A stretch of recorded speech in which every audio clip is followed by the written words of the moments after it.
Good day, I'm Theodore Henry, and this is your JIS News for Thursday, September 28, 2023. The National Housing Trust NHT has adjusted benefits available to low-income contributors under its microfinance loan program. The changes, which took effect on September 25, follows a program review. Among the adjustments is a 103% increase in the qualifying wage ceiling, which moved from $42,000 to $86,000 weekly. What that means is that more persons will be able to qualify.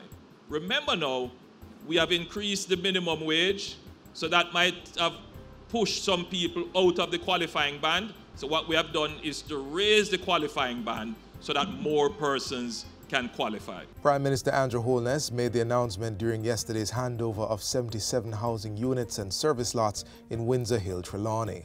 He says the NHT has increased the program's maximum loan limit, which moved from $1.5 million to $1.9 million. A 30% increase was also seen in the individual loan disbursement ceiling, which now stands at $1.1 million.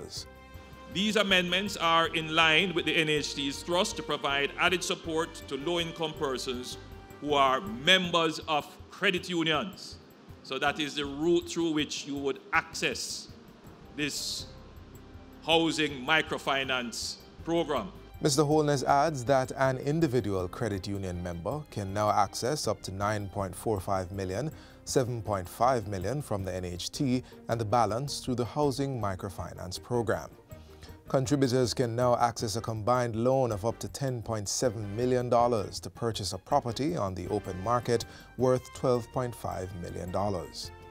So you can see that the NHT is trying to find all ways possible to give our low-income earners an opportunity to own their homes. The Prime Minister says 6 of the 12 credit unions which have signed on for the program have started implementation. These entities have a combined membership of 450,000 persons, with more than 140,000 qualified to access financing. Meanwhile, the reality of home ownership came through for 35 persons yesterday, while another 42 received service lots.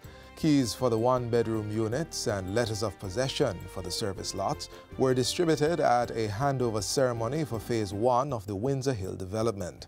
Of the 77 recipients, 52 were eligible NHT contributors, and of those eligible, 71% were females. In addition, 36% of the beneficiaries are minimum wage earners. I'm always interested in seeing these facts because it speaks to the government's instrumental action in ensuring that we are looking out for our women and we are looking out for persons who are low to middle income. Mr. Holness says 82% of the beneficiaries are between the age of 41 and 60, which indicates that seniors are being catered for. Giving the vote of thanks, new homeowner Silma Ellis expressed gratitude for the property with centralized water storage. With great blessings comes great responsibilities. As residents of Windsor Hills, we have a vital role to play in nurturing this community, fostering a sense of belonging, and ensuring its prosperity. Together, we will create a safe, harmonious, and thriving environment for all who call Windsor Hills home. In other news, Education Minister Favour Williams is reporting that as of September 23, 584 schools are teaching civics, with 479 at the primary level and 105 at the secondary level. She made the remarks at Wednesday's post-cabinet press briefing. The civics curriculum for various grades was introduced in December last year. Prior to that, only 93 schools were offering civics. As we move more into this new school year, we are expecting additional schools to come on board, and by the time we end this new school year, we're expecting that all of our primary and secondary schools will have civics in schools. The Civics in School program has 3 levels, with grade 1 to 3 driving awareness, grades 4 to 6 pushing social consciousness, and grades 7 through 9 focusing on social responsibility. Still on education, the ministry will be rolling out its digital form of the National School Leaving Certificate, NSLC, later this academic year. Referred to as a digital badge, the portal will reflect the student's academic profile and serve as an important resource for those who are seeking employment or higher education.